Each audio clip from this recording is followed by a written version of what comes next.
Alright, Jalen Brunson just carried the Knicks all the way to the finals. He earned 26 points a night. So here's the question, that should bug you? Why do the numbers say he isn't even the most valuable player on the floor? Because on one side you've got the scorer, and on the other you've got the alien. Now this is the debate of the entire finals. So let's not argue about it, instead let's settle it. With the math, this is Game is Culture. But real quick, before we get into it, if you like breakdowns that actually show the math, instead of just yelling takes at you, then go hit subscribe, it's free, and it genuinely helps, so click it. First, let's talk method, because here's the thing, we are not measuring points. No, we are measuring impact, as in how much each man actually moves winning, and we're gonna do it round by round. Now before round 1, just one quick key. So box plus minus estimates the points a player adds every 100 possessions above an average guy. Win shares on the other hand estimates the actual wins he produces. And value over a replacement, well, that measures how far above a replaceable bench player he truly sits. So keep those 3 in your back pocket.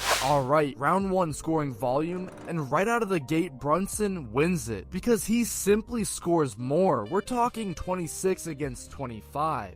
But here is how he actually gets it. See, Brunson has the ball in his hands every single possession. Pick and rolls, step backs, he creates every bucket himself. Wembenyama though, well, he gets his a totally different way. As a roller, as a face-up threat, and as a shooter. So yes, round 1 goes to Brunson, but remember, volume is not value. And watch what happens to that lead. Now to be fair, this isn't a star against a role player. No, both of these guys are clear first options. In fact, Brunson runs 30% of New York's offense, and Wembenyama, he runs 32 of San Antonio's. So it's the same burden. We are comparing two number ones. Okay, round 2, efficiency, and this is where it starts to flip because Wembenyama scores nearly as much, but he does it far more efficiently. See, one of them sits at 63% true shooting, while the other sits at 58.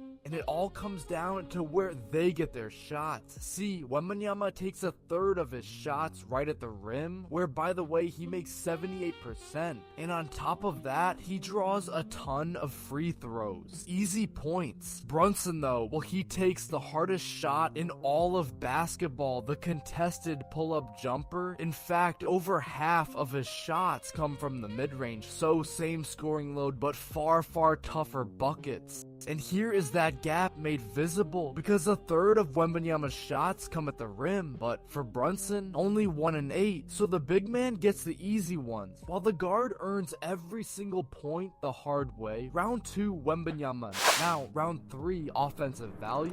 So this is offensive box plus minus. Basically, the points each man adds on offense alone, and even here on Brunson's home turf, Wembenyama somehow grades higher, 6.5 to 4.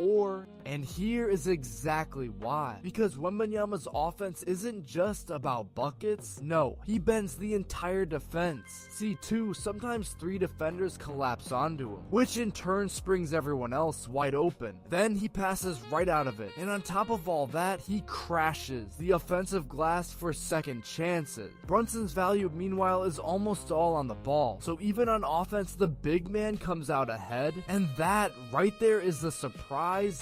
But now, round 4, defense, and this is the chasm. So defensive box plus minus, Wembenyama sits at plus 4.2, the best in the entire league. Brunson on the other hand, well, he's a minus, which means he's a target on that end, and here is exactly how Wembenyama guards the rim, then he switches out onto guards, and he erases shots at a record rate. Brunson though is 6'2", so teams attack him on purpose, they drag him into screens, and then they score right over the top. So while Wembenyama just won Defensive Player of the Year, Brunson simply gets hunted. Bottom line, only one of these men plays both ends.